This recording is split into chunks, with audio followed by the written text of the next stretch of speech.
Hello there, I'm Black Bright News and I wanted to talk about the island's defective concrete block crisis.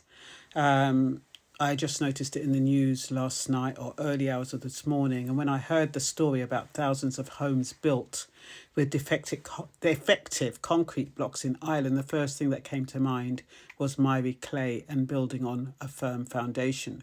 Some of those blocks contained minerals such as mica, pyrite, pyrrhotite, which absorb water and cause chemical reactions inside concrete, making it expand, crack, and eventually lose its strength. These houses were people's homes. They were places where people raised families, made memories, and expected to grow old. But underneath the appearance of a perfectly ordinary house was a problem in the material holding the structure together. Eventually, for some families, the damage became so severe that the only answer was demolition. And imagine being 84 or 85 years old and being told that the home you expected to spend the rest of your life in is no longer safe. One of the families affected included the parents of Donegal councillor Ali Farron. His 85-year-old mother lives with dementia, and his 84-year-old father had to leave the home they dreamed of retiring in for somebody. And for somebody living with dementia, being removed from familiar surroundings can be particularly distressing because the home, the furniture, the routines, and the neighbourhood can all form part of that person's sense of security. And the wider psychological impact has been devastating, with research finding that around 30% of affected homeowners experience severe depression and more than 35% reported suicidal thoughts.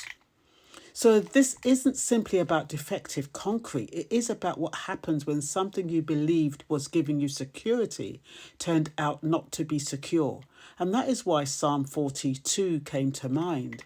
Sometimes what looks solid isn't solid at all. Psalm 42 says, "He brought me up also out of an horrible pit, out of the miry clay, and set my feet upon solid ground." Well, set my feet upon a rock and established my goings. I love the practicality of that picture because David isn't simply saying that life was difficult. He was describing what it feels like when you have no firm ground beneath you. You try to move and you sink. You try to pull yourself out and you can't get enough grip to do it. And then God brings him out, puts his feet upon a rock and establishes his goings. He isn't simply rescuing David from a pit and leaving him standing there. He gives him somewhere solid to stand and then enables him to move forward. Psalm 40, verse 2, speaks directly into our lives today because most of us will never discover that the concrete blocks in our homes are defective, but many of us will discover that something we built our lives upon wasn't as solid as we thought it was. It might be a relationship, a friendship, money, a job, our reputation, or even our own ability to cope. We trust something because it looks secure, and then something happens and suddenly we realise what I was standing on isn't holding me anymore. That is a frightening thing about an unstable foundation. You don't necessarily see the problem when the building is going up. The blocks look like blocks. The walls go up, the roof goes on, you decorate the rooms and life begins. But if something underneath is defective, time eventually reveals it. People and relationships can be like that too. A relationship can look wonderful while trust is disappearing underneath it. A person can look confident while their entire sense of worth depends upon other people's approval. We can build our lives around money, status, appearance, another person, or being needed by everybody else and feel secure. While everything is going well, then circumstances change and we discover that what we thought was carrying us cannot actually carry the weight of our lives. That is the miry clay David talks about. You cannot get proper footing in mud. The harder you struggle, the more exhausted you become. And sometimes life becomes like that too.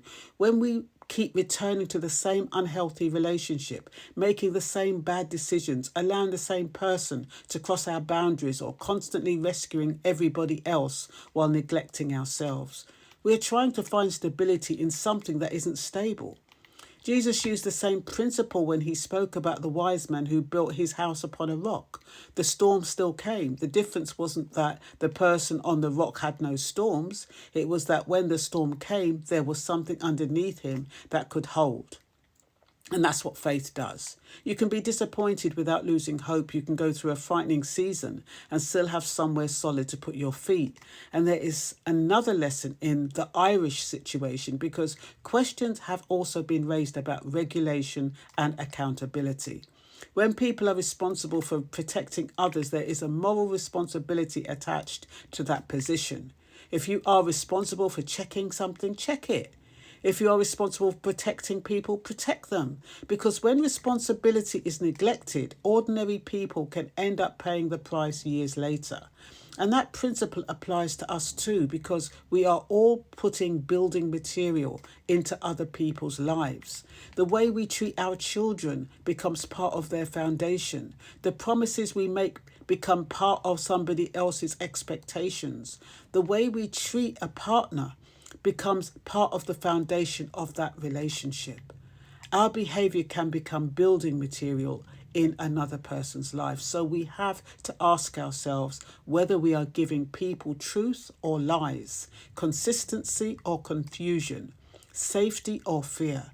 We cannot keep putting defective materials into somebody else's life and then act surprised when trust eventually collapses. Psalm 40 also asks us to examine our own foundation. What are you standing on? What is carrying the weight of your life? If your entire security depends upon another person, what happens when that person changes? If it depends on money, what happens when the money disappears? If it depends upon your appearance, what happens as you age? If it depends upon everybody approving of you, what happens when somebody says no? None of these things are necessarily bad, but none of them were designed to carry the entire weight of your identity and security. People change, circumstances change, jobs change, bodies change. The people we love can disappoint us, and sometimes the things we worked hardest for can disappear. So the real question is, what remains when they do? What remains when they do? And sometimes the first step forwards towards a solid foundation is admitting that what you have been standing on isn't solid. Stop decorating the crack. Stop pretending something is fine because you don't want to start again. If the foundation needs attention, deal with what is underneath. Ask God to show you what needs to change. And if you have been in the pit, don't be ashamed to admit it. If you have learned that something is damaging you, don't keep returning to it simply because it's familiar. If you have spent years depending upon somebody else's approval, learn to stand without it. If you have spent years rescuing everybody else, learn that caring for people does not require you to destroy yourself. If you have discovered that your foundation was unstable, that doesn't mean you cannot build again. It means you now know how to build differently. And perhaps that is what I want us to take from Psalm 40, verse 2 today. Don't just look at what is visible. Look underneath. Don't wait for the storm to discover what your foundation is made of. Build on something that can actually carry the weight, because storms come to everybody. The question is not whether life will shake us. It will. The question is whether we have somewhere solid to stand when it does. So if you're standing on shaky ground today, don't be frightened by the cracks. Pay attention to them.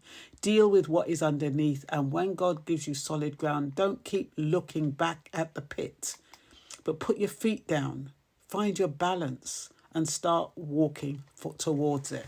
Start walking forward. Yeah, I just wanted to leave you with that, because so many of us, we do build our hopes and our dreams and aspirations on things that are temporary. We think that, something is always going to be there, and yet we haven't invested in the foundation of whether it's a relationship or a home or savings, whatever it is. And what this scripture is really telling us is that the foundation is important. The foundation of anything, whether it's your education, whether it's your finances, whether it's a relationship, make sure the foundation is strong. and then you can outdo anything. And I think that's all I'm going to say for now. So in the meantime, take care of yourself, take care of each other. I am Black Bright News, and I'm over and out. Have a great weekend. Take care. Bye-bye.